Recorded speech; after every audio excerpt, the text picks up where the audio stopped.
All right. Hey, Wargamers. Today I'm here with Austin from Death Ray Designs and Brush for Hire. If you're not familiar with Death Ray, they produce really awesome looking terrain.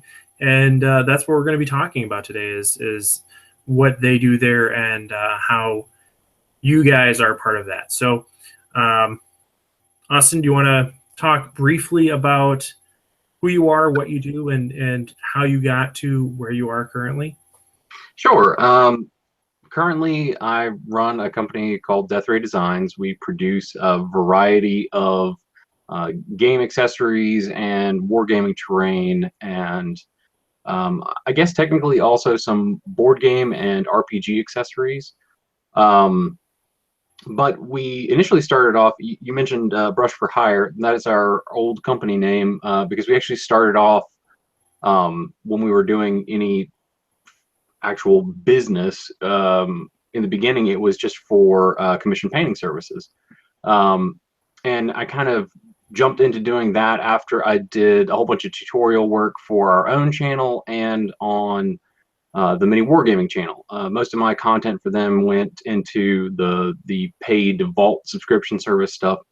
And I was working with them right around the time that they first sort of launched that service, that extra paid for content service, when they were trying to figure out, do we still want to be a hobby store and a content maker, or do we just want to make content? And I think that was about the era where they finally decided, okay, we're gonna shed the hobby store and just go full content production. So they were really a big part of my initial, I guess, coming up in the wargaming community. I really cut my teeth on work with them at first, and at some point, I don't even remember what it was, but I think they were trying to do more in-house stuff, and so they had said, okay, we're gonna switch over to people who are gonna be able to operate within the actual studio space, so that they could do multi-purpose stuff. They could do bat reps with people who came into the store, as well as painting tutorials and things like that. And so I ended up going my own way, slowly. I think they sort of started tapering off the assignments that they gave me, and then said, okay, we're gonna keep it in-house. But I've stayed friends with those guys, and they were immensely helpful in helping me get a leg up in making a name for myself with our terrain and our game pieces and stuff. We sent them a ton of stuff early on, and they've used it in battle reports, and definitely got a lot of good exposure from that. So Yeah, awesome. I know that's when I first saw your stuff, was when you were doing the painting tutorials on Mini Wargaming. I don't know, how was that, like? It's probably close to at least 5 years ago or so, right? It's been a while. It has been a while. Yeah. Yeah, I've kind of been a fan of what you do since then, and it's cool to see you able to transition from doing basically that strict commission painting into something that's a lot more multifaceted, with all the accessories and terrain that Death Ray does. And so how with Death Ray, like, what can you kind of walk us through the process of conception to realization on any of the products that you guys offer? Or I guess even for people that aren't completely familiar, what types of products you offer, and how do those processes differ for each one of those, and how does that all work? Sure.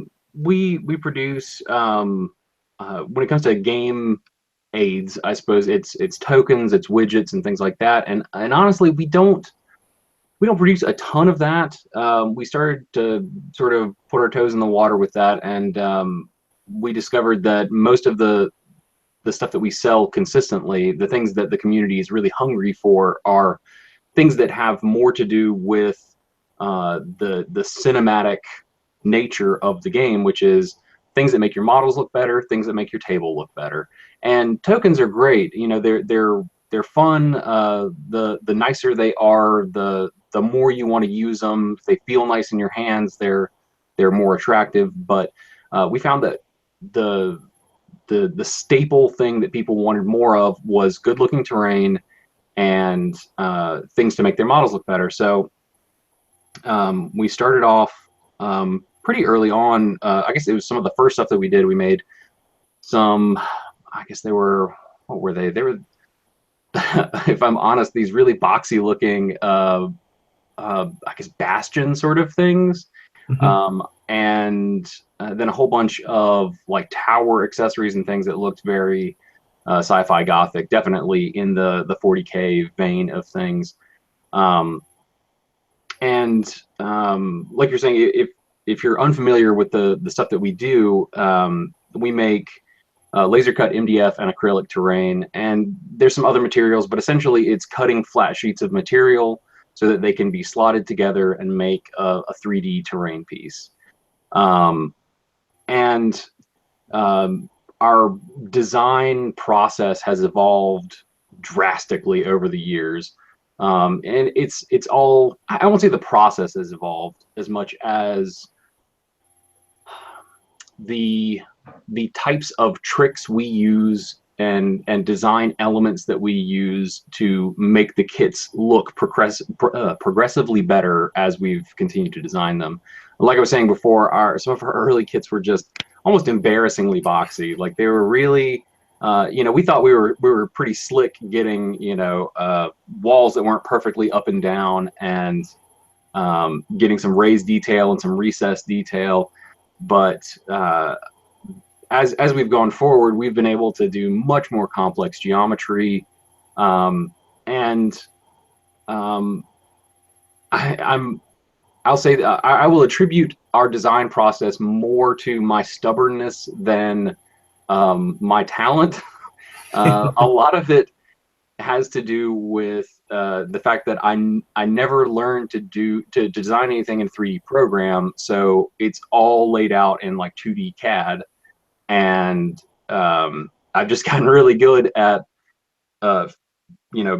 basically putting together flat elements in a layout and then being able to snap them together. And some of those are just reused pieces, kit to kit, where we say, okay, we designed this type of connector, now we have it in our arsenal to use it on everything else. So there's a slot connector piece that we've used in like 50 or 60 kits now, because it works. We designed it originally and it looked good, and we said, okay, now it's in our toolbox of things. But more specifically, the way that we actually go from idea to finished product is our small team talks about an idea or sketches something out. Usually I'll just have some harebrained idea in the middle of the night and start like drawing things down. And then I'll just try to like make a mock-up in our design program, which is Inkscape. It's free. It's a fantastic program. Anybody who is an aspiring MDF laser cut terrain person of any kind should absolutely try it out. It is an excellent program, and it's free. There's no reason not to do it. But once those are all sketched out in Inkscape, it's just a matter of printing them on the cutters and then test fitting and seeing, do they fit? Does everything look right? Did we mess up on any pieces? Did the parts that were supposed to cut through? Did the pieces that weren't supposed to cut through not cut through? Back and forth, a little bit of trial and error. And as time has gone by, we do less trial and error because we have some of these tried and true pieces that should fit together anytime we cut them. But a lot of times when we're trying to figure out what it is that we want to make, it's really looking at the community and saying, okay, what do we see that people are asking for? And it's not necessarily that they're asking us, but you might see people saying, oh, this new game came out, and there's not a lot of terrain for it. Does anybody know of a company that's making terrain for this game yet? And so we'll quietly plot in the corner and figure out what can we make that will work for this game. And And sometimes we get direct requests for things like the pieces that you and others may have seen on Mini Wargaming, the Space Elf stuff, the Necropolis stuff. That was actually at their request. They said, we need this terrain. And I said, sure, I'll design it for you. I'll paint you up some and send it to you for free as long as I can keep the designs and just resell them. And those were some of our most popular lines for a while. So inspiration and motivation come from all kinds of places. Yeah, I really like both of those sets. I think they have some nice details. And to your credit, along the lines of what you were talking about with those first few pieces of terrain, I remember early on you guys had put you had a Facebook post basically saying, okay, this is a piece of terrain that we're looking to make. You know, what can you guys think of that would make this better or more interesting? And you know, people would give you some ideas, and you come back and you implement a lot of those ideas into a new piece of terrain. And I thought that was really cool that you had that type of interaction with people and were actually, interested in hearing what they wanted and incorporating those ideas into a product that ultimately would be something that they would use. Sure. So that was really cool, I thought. But well, thank you. We find that when people have more of an investment in what we're actually making, because they said, oh, there's that thing that I was really hoping to see, they're more likely to be excited about putting it on their own table.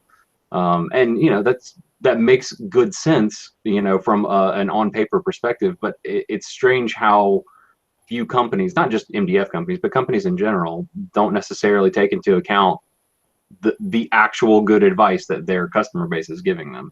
And especially with MDF, where I guess any laser cut stuff, there's no molds, there's no upfront investment aside from owning the machines. If the design is there, you could make an infinite number of variations on it for very cheaply, and you can please a lot more people for a lot less capital when you're willing to do it. And as long as you have a design process that lets you be agile and make tweaks and changes to files very quickly, it's a much better interaction between you and the customer.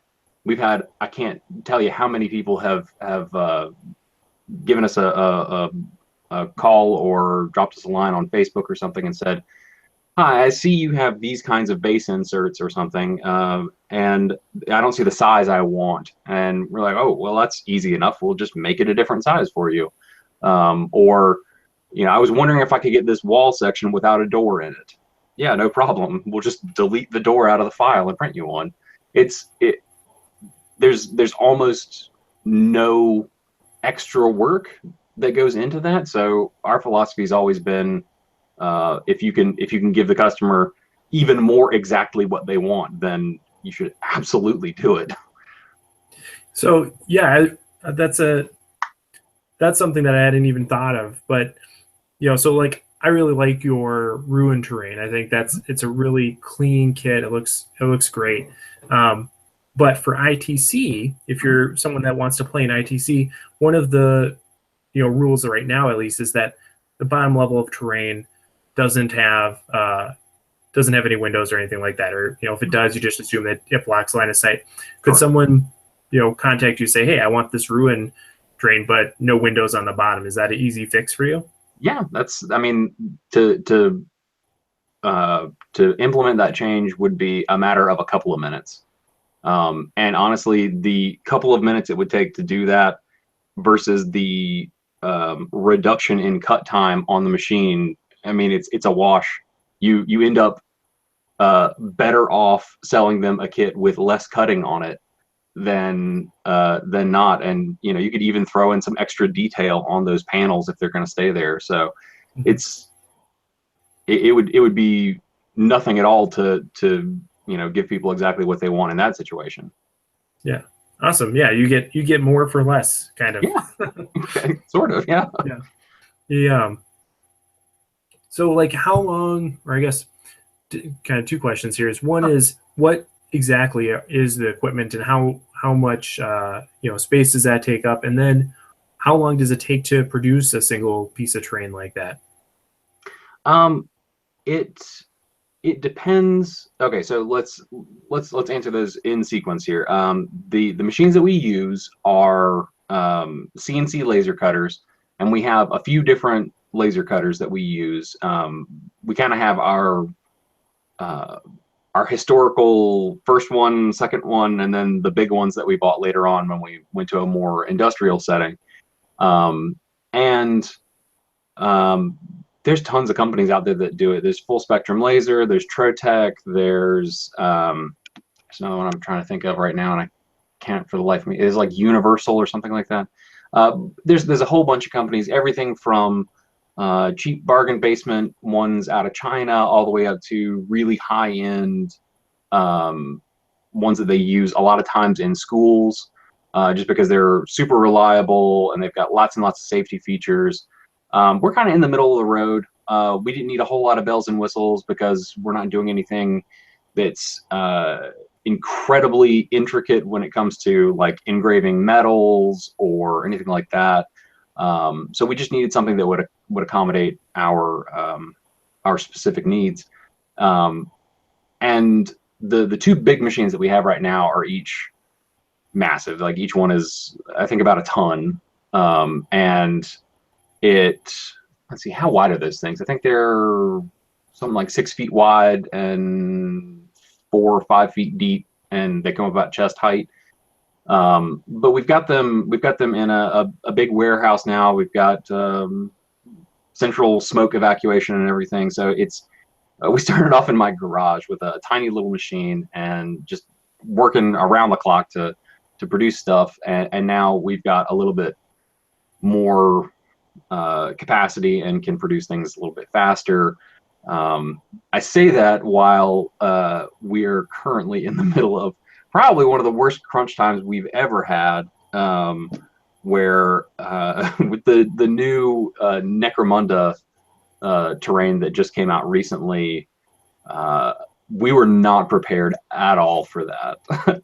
Our typical launch schedule is that we'll launch something, and we'll have a few people who are excited about it and say, yeah, let's go ahead and pick that up now. But usually within the first month or so of a new kit coming out, we don't expect to sell more than maybe one a day tops. And so we usually, when we launch, we have like 5 to 10 of the new set on hand and say, okay, we'll just replenish it as it sells throughout the month. And then it sort of just gets put into the repertoire of, okay, here's our catalog of items. Each one, a few of them get sold every month, but when you have hundreds of items, it pays the bills. It lets us do all the things that we want to do. It's one more piece in the puzzle at that point. What we didn't expect was that there were so very, very many Necromunda players who were really excited about this new version, and also because they essentially packaged it with Zone Mortalis tiles. All of those wall sections that we made were perfect for Zone Mortalis. So that was a thing that we were not prepared for, and we sold a lot of them, and we're trying so hard to catch up. And we feel so bad because it's everybody wanted them, and it's over the holidays, and we already had a lot of Black Friday traffic. And anyway, that's neither here nor there. That's just my life right now. But let's see here. So the first part of your question was what kind of machines and what kind of space? What kind of space do they take up? We have about a 4,000 square foot warehouse, but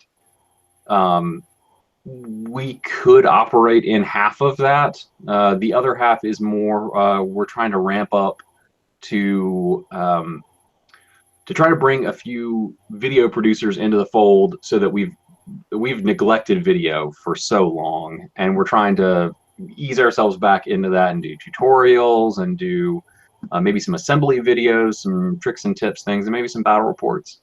And we want space on site to do that, as opposed to having to travel to go do meetups with people.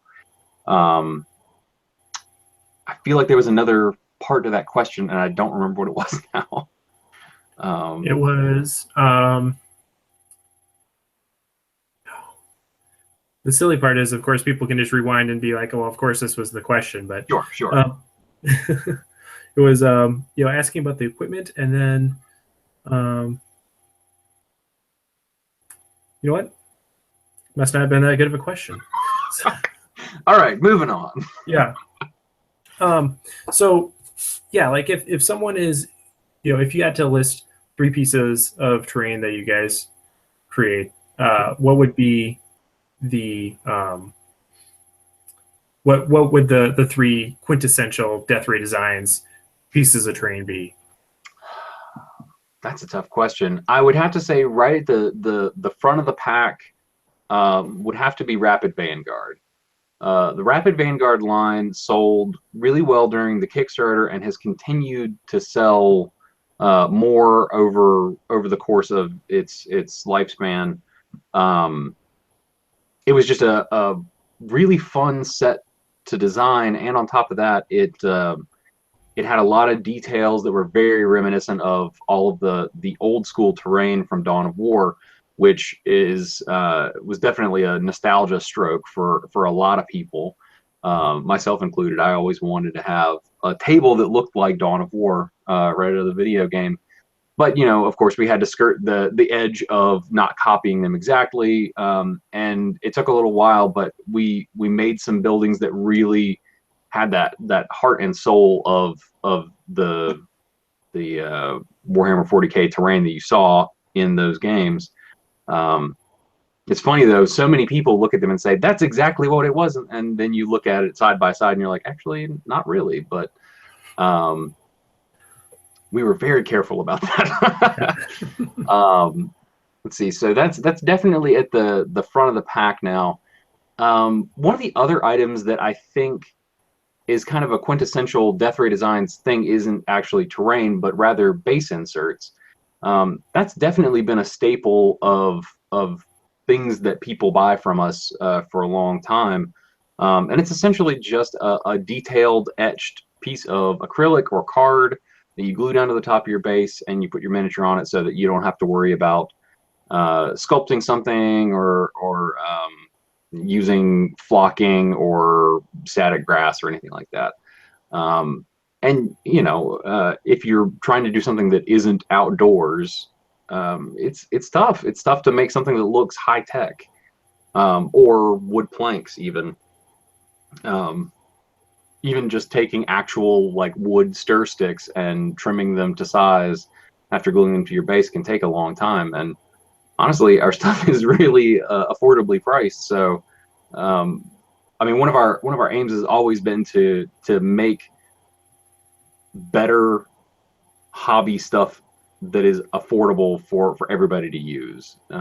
We try really hard to find ways to make our cutting more efficient, to make our materials more efficient, so that we can make it not a cripplingly expensive thing to make your models and your table look nice. As far as a third line, oh man, I don't know. We've got a whole bunch of other stuff, but I'm not sure what else would be the third essential piece to the Death Ray Designs puzzle here. If it continues the way that it has been, I'm gonna have to say the Deadbolt's Derelict stuff for Necromunda, because people have been really liking it, and we're absolutely thrilled and a little overwhelmed. Yeah. Right now on the website, there's a disclaimer like, we'll do our best, but it's a little busy. Yeah. We knew several weeks ago that anything past that point was just not going to get there before Christmas. We were looking at the numbers and adding up hours, and we're like, we would have to be running the machines 24 hours a day and have 2 more cutters to make it by Christmas. So there was just no way that was going to happen. So we have been running, and I We tried went so through this hard. whole thing about not making noises during. I know. Uh, Man, Adobe, you get me every time. yeah. Um, so, yeah, we ended up making the schedule up so that we're running it more like 12 to 16 hours a day, and Oof. that's tough. It's tough to keep everybody motivated. Yeah. So, but Do you think with the way GW has been going and in terms of being the new GW or the new GW, do you think you'd still have to be as concerned about the Dawn of War IP stuff as you were in the past, or? No, I don't think. I mean, we're not walking around on eggshells, and we never were. I mean, we had some concern that they might raise an eyebrow, but I'm also maybe I'm wrong for thinking this way, but we're not a big company. I mean, we're not. We're nowhere near the level that I feel like we need to be to get their attention. But then again, I guess Chapter House Studios probably didn't think that they were either, and Games Workshop went after them. I don't know. I can't tell you. I don't live in fear of them, you know, showing up and saying, you know, we're going to take all your things.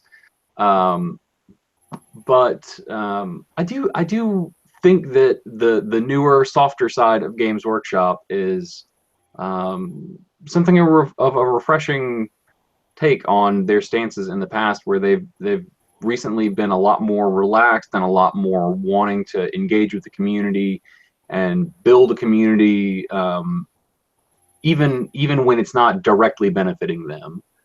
I mean, I'm sure you know there was a time when Games Workshop, you know, didn't have any social media presence, didn't produce any videos that they or any kind of content on the internet that they didn't want you to pay for. You know, painting tutorials were the type of thing that were produced in a book form, and you had to buy it at your Games Workshop store.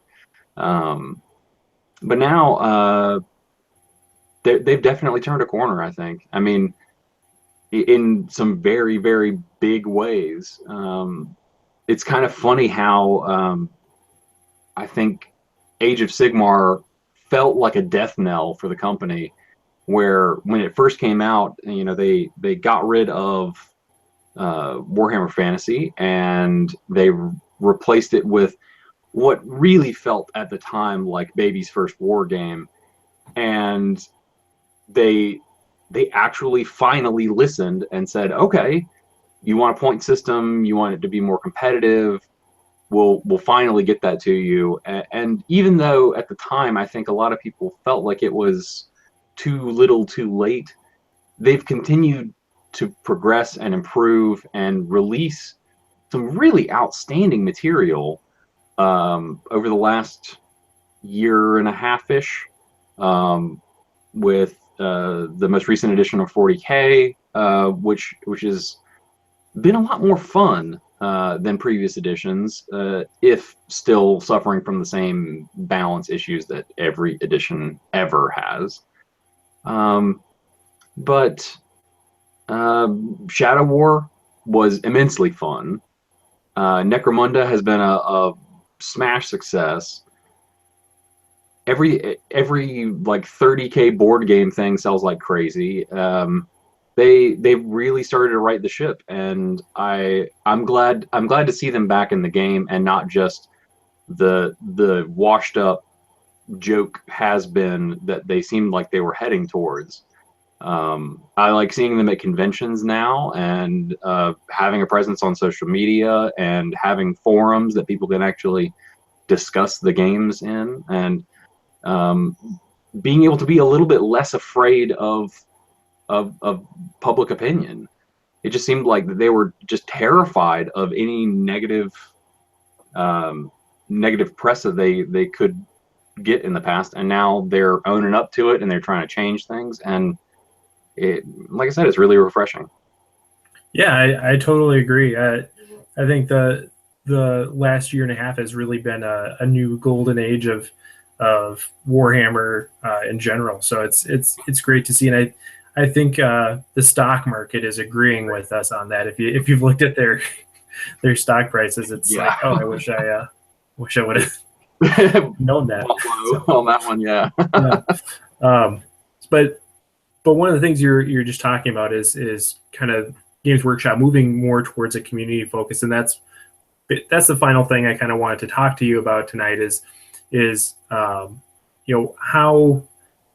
have you worked to contribute to the community, and what are the things that you're doing, and what are the things that you're trying to do in the future. You spoke a little bit about how you're looking to do more YouTube stuff going forward, because that kind of petered out for a little bit. But in general, how do you view your role in the online community that anybody watching this video is a part of?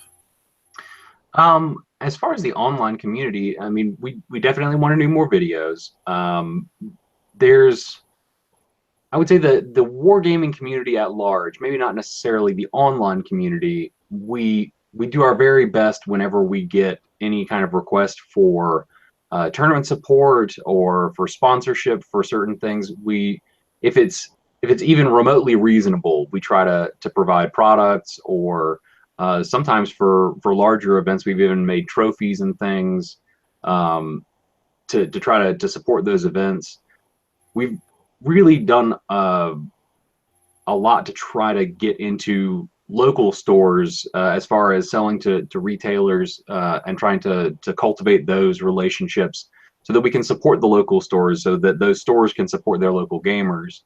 And we've been trying to also, I guess, put together a TO program where we're trying to find tournament organizers who are doing lots of big events and need a source for terrain, and trying to make deals with them to either in the short term get them terrain so that they can do their events, but also give them a renewable source of terrain for much cheaper, trying to sell to tournament organizers at a steep discount and provide them with lots of tournament support prize wise, to help keep fueling the local gaming scenes. As for online content, I don't know. I think aside from trying to ramp up and do more video work and sponsoring more content creators to try to give them things to talk about, whether it's sending out review copies of things or doing interviews, we're trying to help keep this community going and growing, and make it fun and interesting, and not a slog or a chore, which at times it has felt like, because it's a beautiful, fun, cinematic, interesting, engaging type of hobby, and sometimes you can just get lost in the minutia of being upset about rules changes or people playing things that you think are overpowered, but just trying to bring the folks back to the fact that it's fun and you should be having fun. Mm-hmm.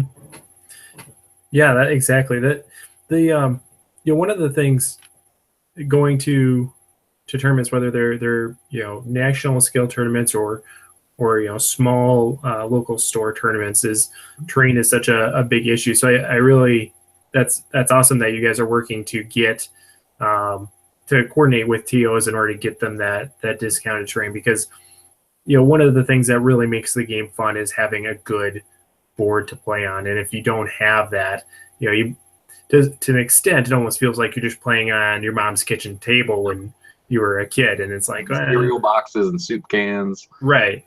Yeah. But having that nice cinematic vista established in front of you is I think a critical component to not only the hobby but having a good time playing the game. And again, that's really what it boils down to, and that's something that I try to tell people when giving advice is, it's a game, have fun, and if you're not having fun, something's wrong. So being able to facilitate that through those different initiatives is a really valuable thing.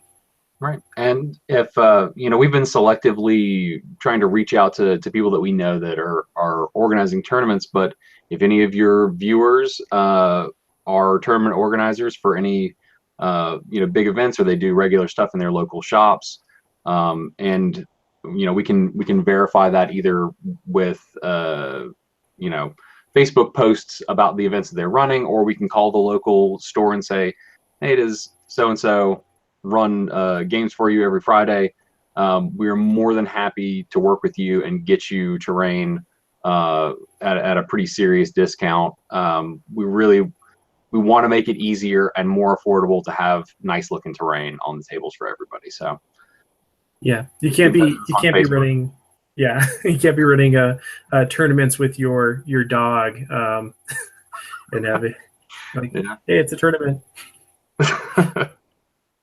Yeah. So awesome. That's great. Is there, I guess, what do you, the very last thing is, what do you see as kind of the future of not only your company, but the hobby in general? Where do you think we're going? So I'll address the latter part first, and then we'll go back to Death Ray specific. I think that we're gonna have some very interesting times in the next few years with the amount of AR, augmented reality technology that we're seeing baked into phones, into every piece of technology. We're gonna have an interesting time continuing to justify having physical stuff on the table. And I know that sounds bleak, but I think that it could also be an amazing thing that we could embrace and say, okay, well, some of it can be physical.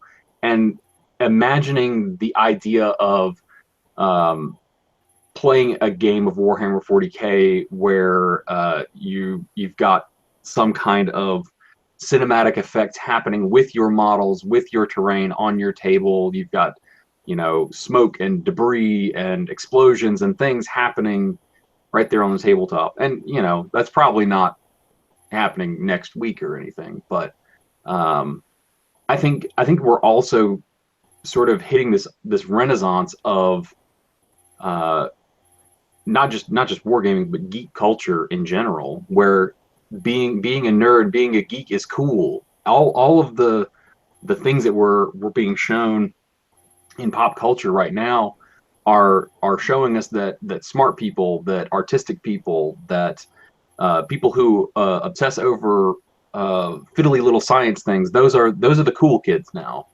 And this goes hand in hand with that. It's math, it's art, it's statistics, all baked into a thing that provides a really beautiful experience on the tabletop.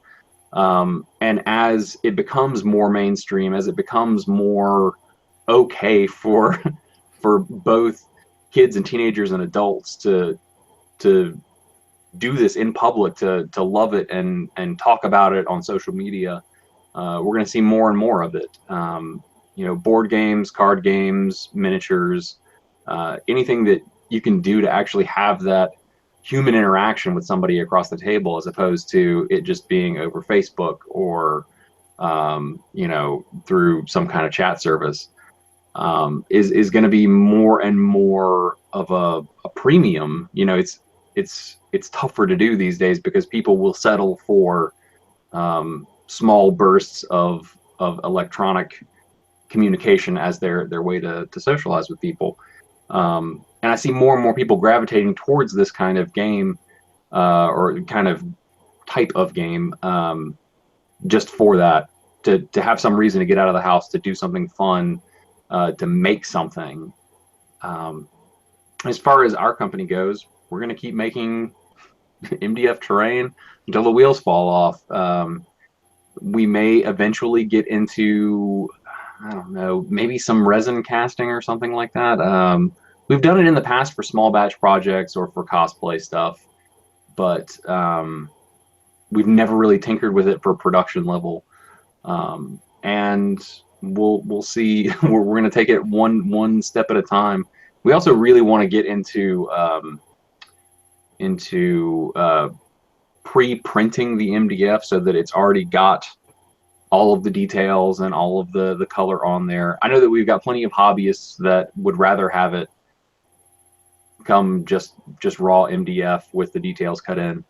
But there's tons and tons of people who ask us every time we release a product, does this come pre-painted? And sadly, we have to say no, it doesn't. But you know, supporting tournament organizers, how awesome would it be, you know, taking your terrain out of the package and snapping it together and boom, it's ready to go. You didn't have to do anything but snap fit the thing together. I think that would be a fantastic new thing that we could do. We just got to figure out how to do it and where we can get the machines. So, yeah. Awesome, cool. Well, that's all I had. So, is there anything else you want to put out there before we wrap up? We as the conversation has borne out, we make lots of cool things for your games, and you should check us out at deathraydesigns.com. You can also chat with us just about any time on our Facebook page. Just do a search for Death Ray Designs on Facebook, and I don't sleep, so all of those messages go to my phone, and I will probably answer you very quickly. So definitely give us a shout if you've got an idea for something that you'd like to see, or you've got comments or anything at all. We'll just chat with you about games. So, and I'll make sure to put links in the description, so easy access for everybody. All right. Thank you so much for having us, or me. Yeah. Yeah. Well, thanks for coming on. Everybody who's watching, thank you for watching, and of course, happy wargaming. Thank you.